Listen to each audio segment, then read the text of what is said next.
마리아는 무덤 밖에 서서 울고 있더니 울면서 구부려 무덤 안을 들여다보니 흰옷 입은 두 천사가 예수의 시체니었던 곳에 하나는 머리편에 하나는 발편에 앉았더라.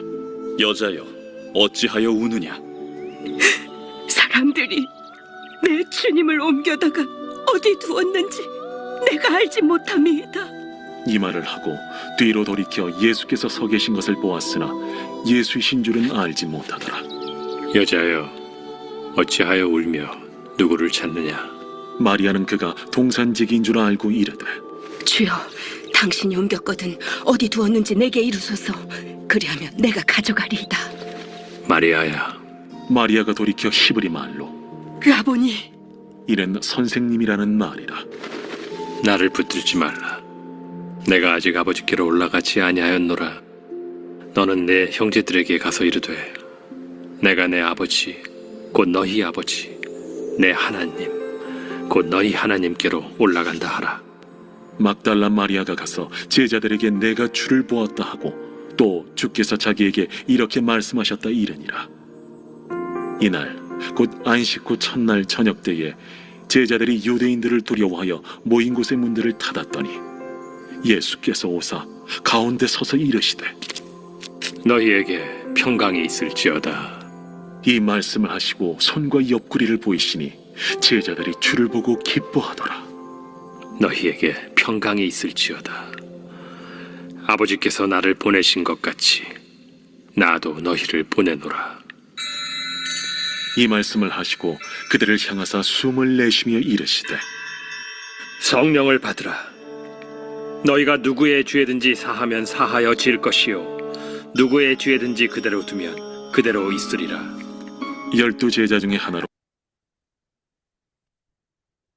오늘 본문의 말씀은 부활하신 예수님께서 제자들을 만나 주시는 말씀입니다. 부활하신 예수님께서 제일 먼저 만나 주신 제자는 놀랍게도 여자 제자였습니다.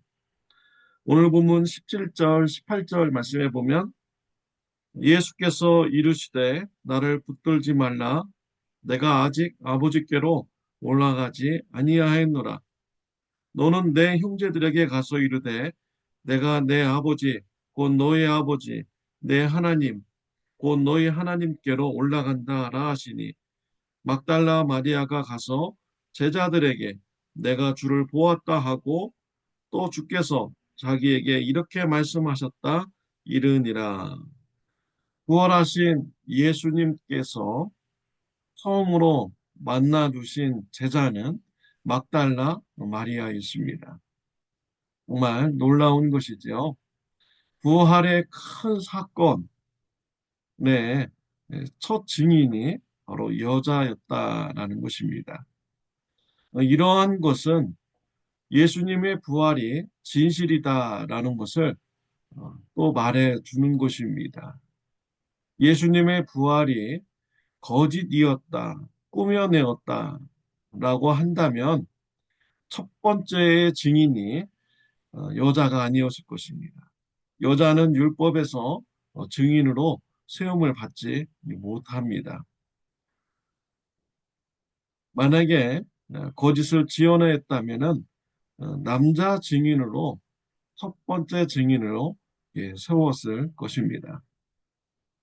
왜 예수님께서 부활의 첫 증인을 여자 제자로 세웠을까요?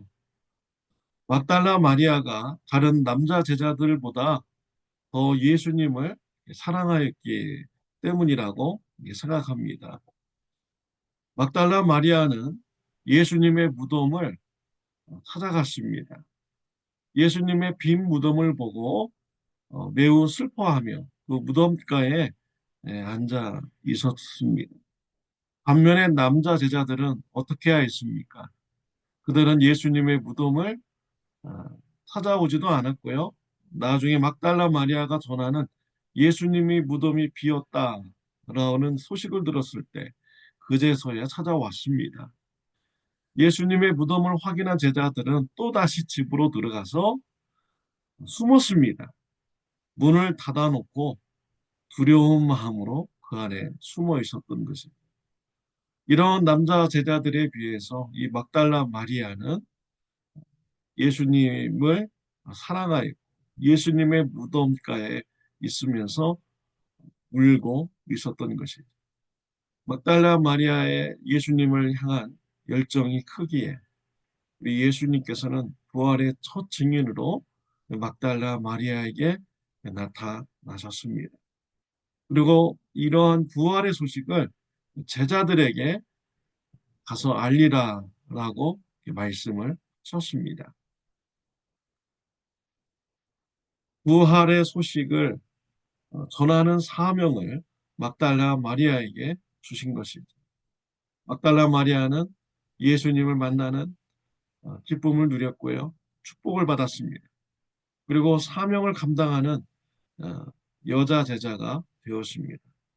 예수님의 12제자가 있는 곳으로 가서 부활하신 예수님을 만났다라고 전하였습니다. 이 말을 들은 제자들은 놀라지도 않았습니다. 막달라 마리아의 말을 믿지도 않았습니다. 얼마나 어리석은 이런 제자들의 모습입니다. 제자들이 문을 닫고 집 안에 숨어 있을 때 예수님께서 제자들에게 나타나셨습니다. 문을 열고 들어오신 것도 아니었습니다. 갑자기 예수님께서 그 집 안에 나타나신 것입니다. 부활의 몸이 어떠한 몸인가를 우리가 알 수 있습니다. 부활의 몸은 이러한 장소, 또 세상적인 이런 물건, 이런 제약을 받지 않는 이런 부활의 몸이셨습니다. 벽을 뚫고 갑자기 나타날 수 있는 이러한 부활의 몸이셨던 것이죠. 예수님께서 나타나셔서 말씀하십니다. 19절, 20절 이날 곧 안식 후 첫날 저녁 때 제자들이 유대인들을 두려워하여 모인 곳에 문들을 닫았더니 예수께서 오사 너희 가운데 서서 이르시되 너희에게 평강이 있을지어다. 이 말씀을 하시고 손과 옆구리를 보이시니 제자들이 주를 보고 기뻐하더라. 부활하신 예수님께서 나타나셔서 제자들에게 평강이 있으라 라고 했습니다. 두려움 가운데 떨고 있는 제자들에게 샬롬이라고 인사를 한 것입니다. 두려운 자들에게 가장 큰 필요한 것은요, 평강인 것입니다. 예수님은 제자들에게 평강을 주시기를 원하셨습니다. 예수님은 부활의 몸을 제자들에게 보여주셨습니다. 옆구리의 창자국과 손의 못자국을 보여주셔서 예수님께서 부활하셨다라는 것을 확인시켜 주셨습니다. 부활하신 예수님을 확인하고 제자들은 예수님과 함께 기뻐하게 됩니다. 부활하신 예수님께서 제자들에게 사명을 주십니다. 21절, 23절에 보면 예수께서 또 이르시되 너희에게 평강이 있을지어다. 아버지께서 나를 보내신 것 같이 나도 너희를 보내노라. 이 말씀을 하시고 그들을 향하사 숨을 내쉬며 이르시되 성령을 받으라. 너희가 누구의 죄든지 사하면 사하여질 것이요 누구의 죄든지 그대로 두면 그대로 있으리라 하시니라. 제자들에게 부활의 몸을 보이셨고 부활의 증인이 될 것을 사명을 주셨습니다. 제자들을 파송하신다, 보내신다라고 말씀을 하셨습니다.